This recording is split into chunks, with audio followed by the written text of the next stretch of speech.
süsteem on hästi lihtne, kuna sul on keha, mõte, psüühiline energia ja teadvus, siis kuna sa oled osake tervikust, siis kõik läbib sind. Kogu infoväli. Mis siis seal on? Värvid, lõhnad, maitsed ja mis seal kultuuris on kõik muusika, tants, laul, teater, raamatud, filmid, kõik see asi, eks ju. Ja kuidas siis nagu, mõtle, et sa oled nagu seal ruumis, eks ju, sa oled see kaupmees, ärimees ja sul on ruumis mingid inimesed ja kui sa mingit jama müüd, eks ju, siis inimestel on filtrid. Ütlevad, mis asi see on, kus see tuli, miks see maksab nii palju, hakkad küsimusi, saad aru. Aga kui need inimesed on nõrgad, eks ju, nad on, ütleme, plaksu all või omavahel tülis või, et ütleme, need filtrid tuleb lõhkuda ja see on väga hästi õnnestunud. Nad on võitnud põhimõtteliselt, ütleme, kaupmehed on võitnud, mis kaupmehed, kaupmeestel viga on, kaupmeestel ei ole midagi viga, kaupmehed on väga vajalik inimklass vedades ka, kaupmehi kontrollisid, eks ju, kšatriad, sõjamehed, sõjamehi pühakud. Ja kuna see klass, pühakute klass on langenud, siis on, ütleme, need brahmanite, preestide klass on langenud, siis on need administraatorid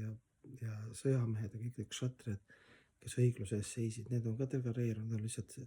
kaupmeeste käepikendused ja siis on süsteem on nagu nii kihvtilt tehtud, et need filtrid on inimestel nagu läbi siis üle seksualiseerimise, naiste seksualiseerimise, seksuaalhälvete, vägivalla, eks ju, kõik need videomängud, et see on nagu läbi filmide, kõik need hälbed ja vägivald ja seksuaalsus ja narkots ja see on toodud nagu, läbi filmid, läbi muusika, on toodud nagu, et jõle kihvt värk nagu, et see nagu joo, eks ju, party zone, yeah, eks ju, troonil istub hip-hopi kutt, eks ju, 4 kööli on ümber, eks ju, mis iganes hip-hop, vahet ei ole, mis stiil, eks ju, või rist on tagurpidi, mingi veri lendab. Et niimoodi me need nagu, hästi, rääkimata sellest keemiast ja arstivärgist kõik see, mis on need rohud ja kõik see keemia, mis meid on, eks ju. Et inimesed on nagu nii nõrgad, et eesmärk on saavutada, et isegi nüüd tehakse mingi jama, siis inimestel, enamustel või suurel massil, neil ei ole jõudu. Nende teadvus on nii madalaks, need filtrid on ära lõhutud neid. Sest muidu inimene näiteks ütleme, et kui sa niimoodi istud täiskasvanud inimene, ütled, mina olen loll nagu saabas, eks ju, mul ei ole mingit kõrgharidus, ma ei tea, ma ei ole mingi teadlane, aga ma küsin, et miks on nagu see pornovärk või miks on see need vägivallad ja need videofilmid, eks ju, miks on ebatervislik toit poodides, eks ju, miks on see keemia, kõik need, kui ma nagu küsin, eks ju, siis need on, neid küsimusi nüüd esitatakse ja see on kõik tõestatud internetis ka juba, eks ju, statistiliselt ja kõik, mis need on siis inimesega teinud, eks ju, tervise ja psüühilise energiaga ja kõik on antidepressantide peal ja enesetapu numbrid ja kõik need asjad on nagu välja tulnud. Aga ütleme, et lihtne inimene nagu küsib, eks ju, kellel on need filtrid veel natuke alles, et miks te teete, te olete täiskasvanud inimesed seal Eesti valitsuses või üldse maailma, nagu räägite nii tarka juttu, aga nii rumalad asju, et nagu ritsite emakest loodust, õhku, vett, metsa,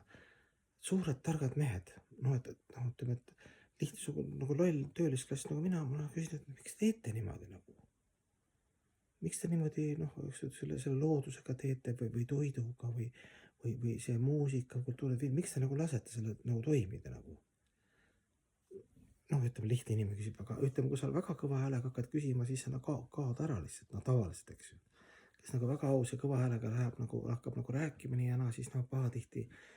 need inimesed ruttu kõrvaldatakse ära, eks ju. Ma ei hakka rääkima, mis tuttav, üks väga hea sõber tuttav, et tema juba ka, et siin nii suured summad, eks Eestis ka, mis siin tehakse, mis siin kõik nende asjade taga on, siin ma ei hakka täpselt rääkima, tema ka kutsuti kuhugi rääkima, ta küsis, mõtles ka, et kas peab security kuidagi tellima, et keegi on igaks juhuks, et kui sa nagu liiga kõva häälega rääkima, kus suured rahad liiguvad ja kus on siis tegelikult see looduse inimese lõhkumine, et siis sa pead arvestama sellega ka, et kiiresti lastakse sulle nagu kuul pähe, kaudselt või otseses mõttes nagu. Vaat selline ilus lillehaas, kus me siis aegloobis jookseme, aga positiivses mõttes ikkagi on nagu see satya-yuga sanskriti keeles ka väike satya-yuga, ikka teadvus tõuseb ja järjest rohkem on sellised inimesi mitte, kes ainult ei räägi nagu mina, mobiiltelefon käes, aga kes nagu üritavad midagi teha ka ja riskida. Kes nagu märtri surma lähevad võib-olla isegi.